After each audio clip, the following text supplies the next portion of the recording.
Tao o ibon? Laban o bawi?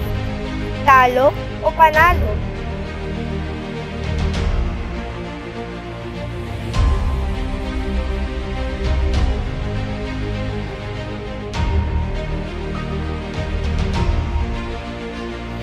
Sa buhay, madalas nating bigyan diin ang mga bagay na hindi natin inaasahang gawin.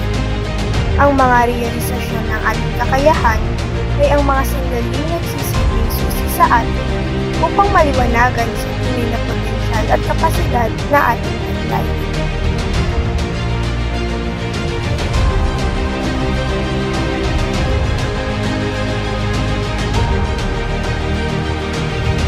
Sa pagkilala sa ating sarili bilang mga individual na may natatanging mga kakayahan. Sa mundong umiikot na puno ng komparasyon at paligsahan, madalas natin kinukumpara ang ating sarili sa iba. Ngunit, sa pag-andar ng oras, malalaman natin na bawat isa sa atin ay may espesyal na kahalagahan at kaalaman na naiiba sa karamihan. Kapag natutuklasan natin ang ating natatanging kakayahan, nagiging malaya tayo maglakbay sa sarili nating landas at hindi na umaasa sa pag-aproba o pagkilala ng iba.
Kadalasan, may mga panahong iniisip nating hindi kakayanin, ngunit ang katotohanan ay kailangan lang natin ng tiwala at lakas ng loob para sa sarili.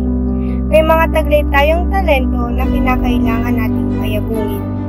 Marami mang hadlang, ngunit kailangan natin itong harapin.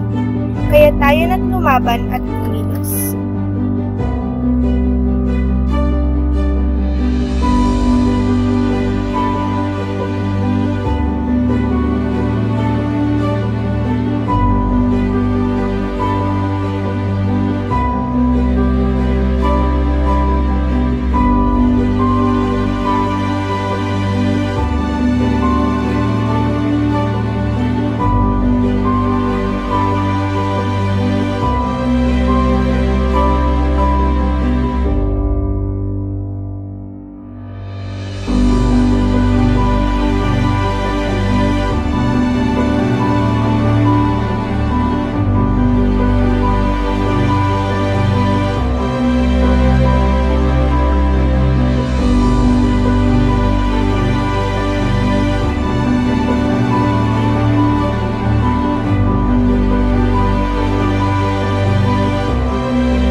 Ikaw, may liwanag bang natatanaw sa tinatahak mo sa araw-araw?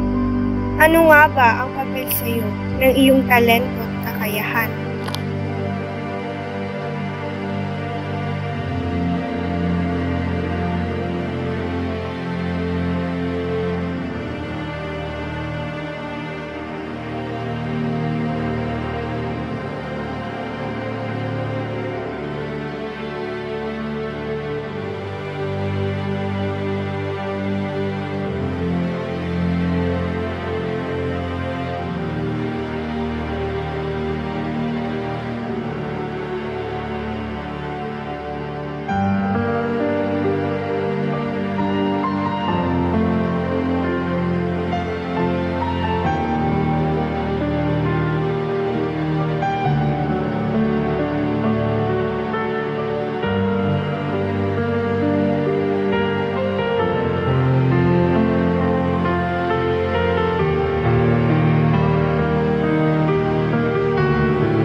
Ako, ang tugon ko sa hamon ng buhay na ito ay laban.